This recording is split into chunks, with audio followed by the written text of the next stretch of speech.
Nagmistulang roll call ang nangyari nang binasa ni former DPWH engineer Henry Alcantara ang mga di umano sangkot sa kickback scandal na patuloy na gumugulat sa buong bansa.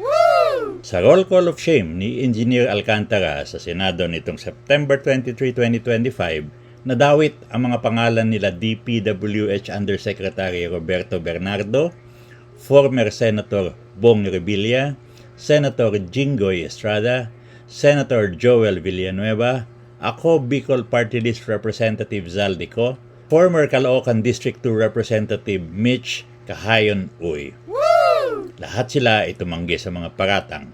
Wow! Ayon kay Engineer Alcantara, si Yusek Bernardo ang nagsilbing kanyang mentor at nagtulay niya sa mga mambabatas para makuha ang pondo na ginamit sa mga maanumalyang proyekto. Si Yusek Bernardo ang tumulong sa akin para may talaga ako bilang district engineer sa Bulacan First DO noong 2019, panahon ng Secretary ng DPWH si Secretary Mark Villar. Nung panahon na yun, ang tanda ko po, Undersecretary for Operations sa Visayas, si Yusek Bernardo. Taong 2022, na magsimulang magbaba ng pondo sa aking DO, si Yusek Bernardo, ang kasunduan ay 25% para sa proponent. Ang proyekto ayon kay Yusek Bernardo, ang kabuuan ng mga proyektong naibaba ni Yusek Bernardo sa aking DO ay nagkakahalaga ng 350 million na sumusunod. Nandito po. Noong 2023, ang kabuuan ng mga proyekto na ibaba ni Yusek Bernardo sa aking DO ay halagang 710 million. Wow! Mula sa halagang ito, 450 million ang pumasok sa NEP, 260 naman po ang sa GAA. Ang para sa proponent, 25% po. May advance ito na 5 to 15 na kalimitang hinihingi ni Yusek Bernardo. Samantala ang pondo ng BICAM ay may advance payment na 5 to 10 na kalimitang hinihingi matapos ang deliberasyon ng BICAM. At ang balansa ay babayaran paglabas ng GAA.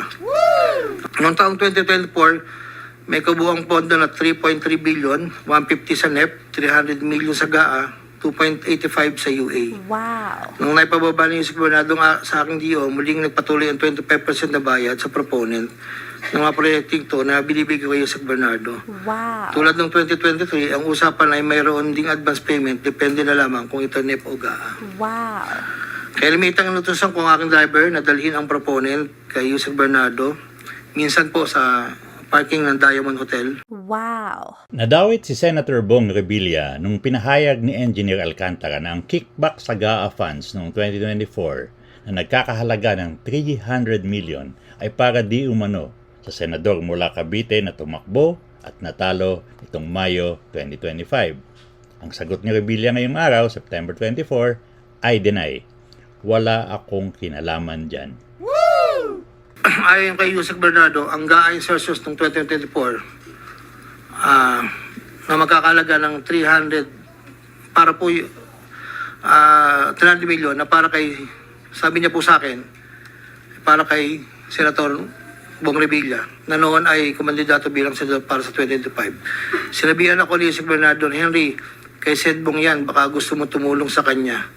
Dagdagan mo ang proponent ko na bahala. Sinabi ko kay Yusek Bernardo, sige po boss, kaya po imbis na 25 ay naging 30 ang naging proponent doon po sa 3 project na nakalagay po dito. Ang project po ay construction of flood control structure along Angat River, Sipat Section Plaridel, construction of flood control structure along Angat River, Lumang Bayan, construction of flood control structure along Giginto River, Malis Section, Giginto. Ang total po ay 300 million po. Yun po ay ayon kay Yusek Bernardo. Never ko pong nakakausap si Senator Bong Revilla. Never po. Wow! Pangatlo sa roll call ni Engineer Alcantara ay ang nakaupong mambabatas mula Bulacan na si Senator Joel Villanueva.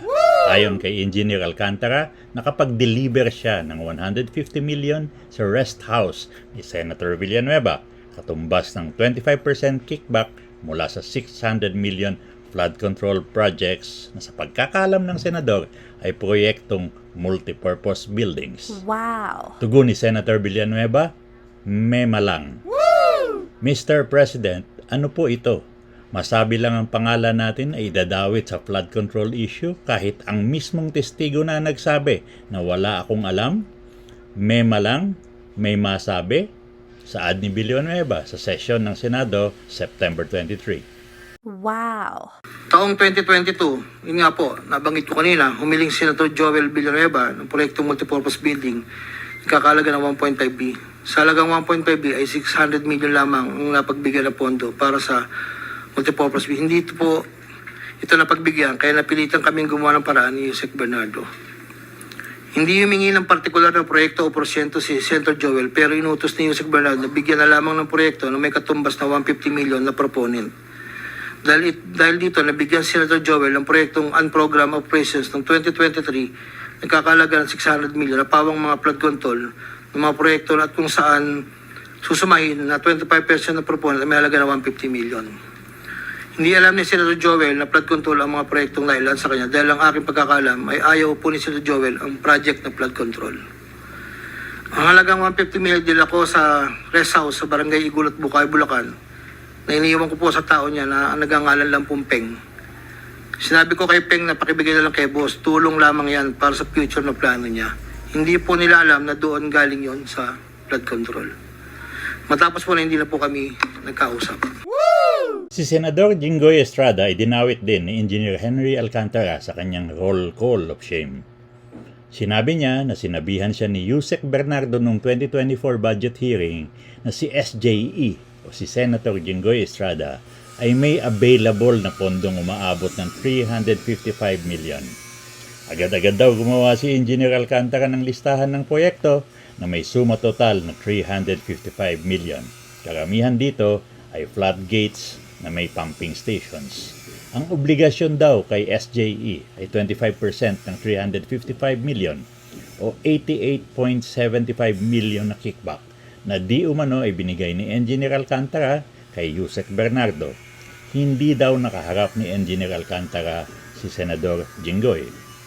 Sagot ni Estrada, handa siyang wasakin ang mga di umano kasinungalingan ni Engineer Alcantara.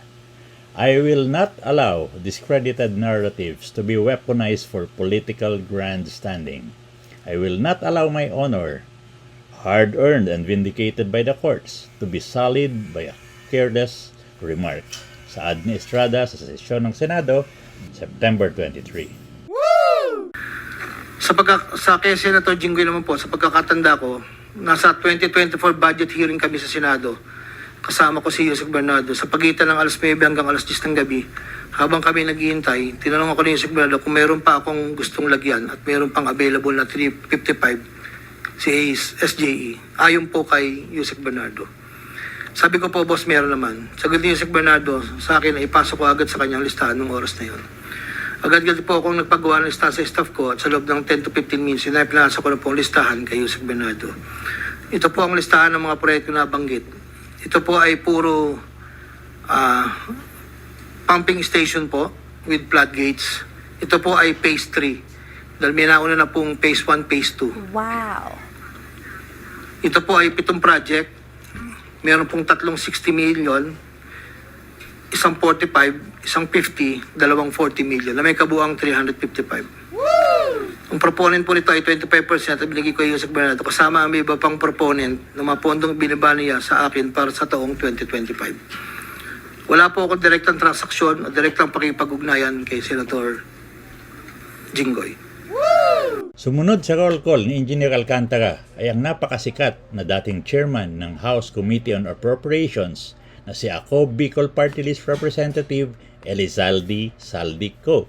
Ayon kay Engineer Alcantara, ang kanyang distrito sa Bulacan ay nakatanggap ng tumataginting na 35.24 billion sa proyekto mula 2022 hanggang 2025. Ito lahat ay nanggaling kay Saldico. Wow. Sabi ni Alcantara, ang usapan sa kickback noong 2022 ay 20%.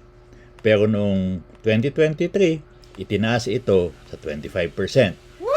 Dinideliver daw ni Engineer Alcantara ang mga kickback mismo sa bahay ni Congressman ko sa Valle Verde, Pasig. Todo denial si representative ko sa pahayag mula sa kanyang kampo. The allegations made against me during today's Senate hearing are false and baseless. I reserve my right to respond to these allegations at the proper time before the proper forum. Wow. Congressman Elsaldi ko. Noong August 20 o September 2021, nagkakilala kami ni Congressman Saldico sa isang pagtitipon meeting sa Shangri-La, Bonifacio. Pagkalipas ng higit kumulang na isang buwan mula sa aming unang pagkikita, ako ay nagpasa sa kanyang listahan ng mga proyekto na may kaugnayan sa flood control at ang mga proyekto yung tayo lumabas sa General Appropriations Act of 2022 na nagkakahalaga ng, andito po, 1, 2, 3, 4, 5, 6, 6 na proyekto po to. At ang pagkakatanda ko po to ay 519 million. Ang una po. Wow. Sa pagitan ng 4 na taon, mula 2022 hanggang 2025, naging tagapagtaguyod si Kong Saldi ng mga proyekto sa Bulacan First. Mahigit kumulang 426 na proyekto. Ang kabuang halaga ng proyekto na ito, ayon po sa nalakap kong record, ay hindi bababa sa 35 billion, 24 million pesos. Million or billion? Billion, Your Honor. Sa bawat proyekto na pinapasok ni Kong Saldi, meron akong binigay na obligasyon sa kanya para sa pondo base sa aming kasunduan. Noong 2022, ang kaniyang hinihingi na budget sa bawat proyekto ay 20% lamang po. Noong 2022. Kung makikita niyo po, Your Honor, isasabay ko na rin po ito, na yung larawan po ng nandun po sa kasama po ako na nakatayo, yung opisina, yun po yung 20% po na 2022 inaayos po namin doon sa litrato po. Subalit nung taong 2023 hanggang 2025, ito mas ng porsyento ng 25% po. Ang pambayad para kay Kong Saldi ay nanggaling sa mga advances mula sa kontratista, pero hindi na alam ng mga kontratista kung para kanino advance na yun. Ang pera na nakalaan para kay Kong Saldi dinadala sa akin. Ako naman po ang nagdadala o naghahatid na hinihinging porsyento ng Kong Saldi sa iba't ibang tao niya. Hindi ko po siya na-meet during pagdadala. Ang tao niya po ay may alias lang Paul at Mark. Dahil sila po yung nag-message po sa akin through Viber, disappearing message po yun, na doon ko po dadalhin. Wow. May isa o 2 beses na dinala ko sa parking lot ng Shangri-La Hotel, Bonifacio Global City, ang porsyento ni Kong Saldi. Paminsan-minsan man, inahatid ko ito sa kanyang bahay sa Ladybug Street, Valle Verde 6, Pasig City. Minsan po ako po ang nagbababa. May tao lang pong tatanggap, tapos po, iiwanan ko na po. Meron din pong mataas na opisyal ng Commission on Audit o COA sa roll call ni Engineer Alcantara. Ayon sa dating DPWH District Engineer sa Bulacan, si Commissioner Mario Lipana ay nakapagbigay ng budget para sa mga proyekto. Noong 2023, ang proyekto ay nagkakahalaga ng 500 million, noong 2024, 400 million, at ngayong 2025, 500 million. Ang asawa ni COA Commissioner ay di umano isang kontraktor. Wala pa siyang tugon sa sinumpaang salaysay ni Engineer Alcantara. Wow. Ito pa po, meron pong 2022, si Commissioner Mario Lipana po, ay nanghingi rin po sa akin ng listahan. Taong 2023, nakapagbaba po siya sa UA ng 500 million. 2024, 400 million. 2025, 500 million.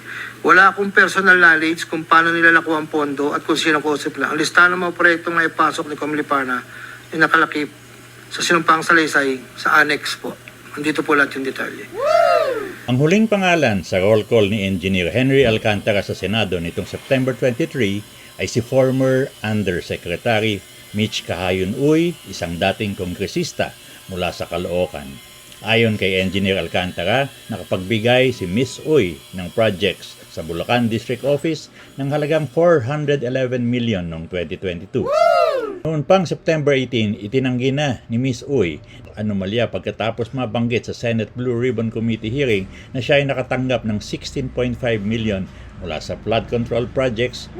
Sa isang pahayag, sinabi ni Miss Uy, lahat ng proyektong ipinatupad mula noong ako'y muling naupo bilang kinatawan ng Distrito 2 ng Caloocan noong 2022 hanggang 2025 ay nasa public record, bukas, malinaw at maaaring suriin ng sinuman. Wow.